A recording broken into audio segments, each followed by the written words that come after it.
Hi. Night 12 மணிக்கு bus ஏறி காலையில் 7 மணிக்கு வந்து பெங்களூரில் இறங்கினா குளிருது. அங்கேருந்து இந்த ஊவரை போட்டு கோரமங்கலம் வர வரைக்கும் உசுறு போயிடுச்சு. எப்படா ரூம்குள்ளே வந்து இருப்போன்ட்டு சரி வந்து அப்படியே பெட்டில் உட்காந்தாச்சு. தூங்குனா கண்டிப்பாக அடுத்த ஒரு 8 மணி நேரம் திருப்பியும் தூங்கிடுவேன். வேலை இருக்குது, வேலைக்கு போகலன்னா வேலையை விட்டு தூக்கிடுவாங்க. அதனால் 3 மணி நேரம் உட்காந்துட்ருக்கேன். நைட்டுலேருந்து தூங்கலை. கண்ணு கிண்ணெல்லாம் வலிக்குது.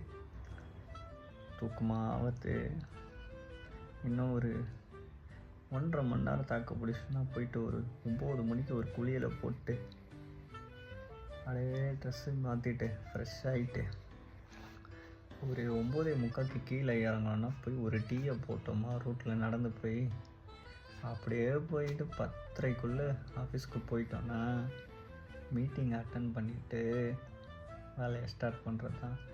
இன்றைக்கி நாள் எப்படி போக போகுதுன்னு தெரியல. எதுவுமே பண்ணலனாலும் வெறுப்பாக இருக்குது, ஏதாச்சும் பண்ணாலும் வெறுப்பாக இருக்குது, சும்மா இருந்தாலும் வெறுப்பாக இருக்குது, தனியாக இருந்தாலும் வெறுப்பாக இருக்குது, கூட யாராச்சும் இருந்தாலும் வெறுப்பாக இருக்குது. என்ன தாண்டா பண்ணுறது? ஐயோ யோ யோ யோ யோ யோ யோ யோ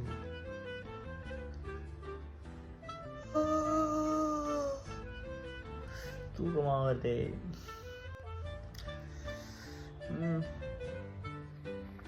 நிறைய கதை இருக்குது சொல்கிறேன். இந்த ஒரு பெட்டு இருக்குது. இது எப்படின்னா, நான் பிஜியில் தான் தங்குறேன். எங்களோட ரூமில் ஒரு 2 பெட் இருக்குது, 2 ஷேரிங்கு. நான் ஒரு பெட்டில் தங்குறேன், இன்னொரு பெட்டு இருக்குது. இதை நான் காட்டுறேன். இந்த பெட்டு தெரியுதா? இந்த பெட்டு, அந்த பெட்டு தான் வந்து ராசியான பெட்டுன்னு நினைக்கிறேன். நான் வந்து 1 வருஷம் ஆக போகுது இந்த பெட்டுக்கு. நான் என்ன மூடில் இந்த ஊருக்கு கிளம்பி வந்தனோ அப்பத்துலேருந்து இப்போ வரைக்கும் ஒரே மாதிரி தான் இருக்குது. ஒரு மாதிரி இன்னும் ஜாஸ்தியாக தான் இருக்குது. ஆனால் அந்த பெட்டில் மட்டும் ஒரு 3 பேர் மாறிட்டாங்க. நான் வந்து 3 பேரும் வந்து இதான் சொல்லுவாங்க இல்லையா, நம்ம வாழ்க்கையில் வந்து யாருனே தெரியாத ஒரு மனுஷங்க வந்து மூஞ்ச பார்ப்போம். எதுக்கு பார்ப்போம், ஏன் பார்ப்போம்னு தெரியாது, ஆனால் பார்ப்போம். அவங்களோட வாழ்க்கை விஷயம் நம்மளுக்கு சுவாரஸ்யமாக இருக்கும் பார்க்கும்போது. ஆனால் கம்பேர் பண்ணால் ஓகே தான். ஆனால் அவனுங்களும் 3 பேரும் வந்தானுங்க, ஏதோ ஒரு கஷ்டத்துக்கு வந்தானுங்க, இருந்தானுங்க, போயிட்டானுங்க. பேசாமல் அந்த பெட்டை மாற்றி இந்த பெட்லேருந்து அந்த பெட்டுக்கு ஷிஃப்ட் ஆகிட்டு நம்மளும் அப்படியே லைஃப் மாறலாம் அப்படின்னு நம்பி போய் அதில் படுக்கலாமான்னு யோசித்தேன். நான் இருந்தாலும் நான் வந்த இடத்துல தான் நானும் இருக்கேன். பார்த்துக்கலாம், என்ன ஆனாலும் பார்த்துக்கலாம். ஆனால் வந்து நிறைய கதை இருக்குது. அந்த 3 பேருக்கு வந்து நிறைய கதை இருக்குது. நான் கண்டிப்பாக ஒரு நாள் நான் ஒருத்தனை பற்றியும் நான் சொல்கிறேன்.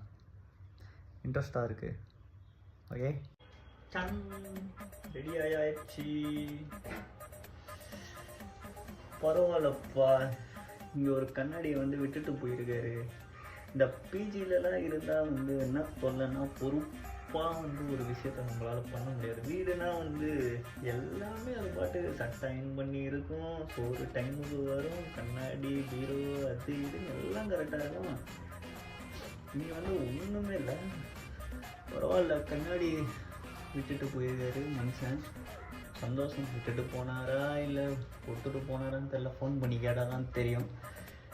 ரொம்ப மாதம் கழித்து மூஞ்ச பார்க்குறோம் கண்ணாடியில். நல்லா தான் இருக்குது.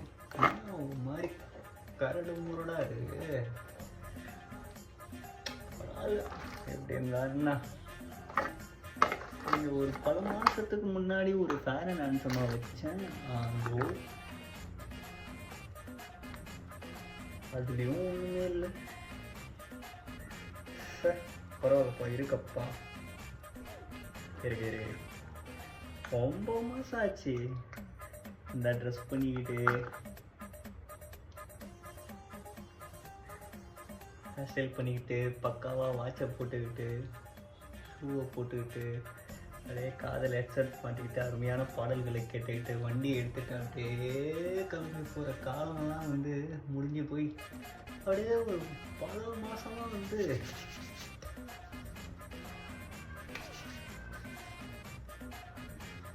சோகத்தில் மூழ்கிடுறோம். கருவம் இந்த ஓகே உண்மையான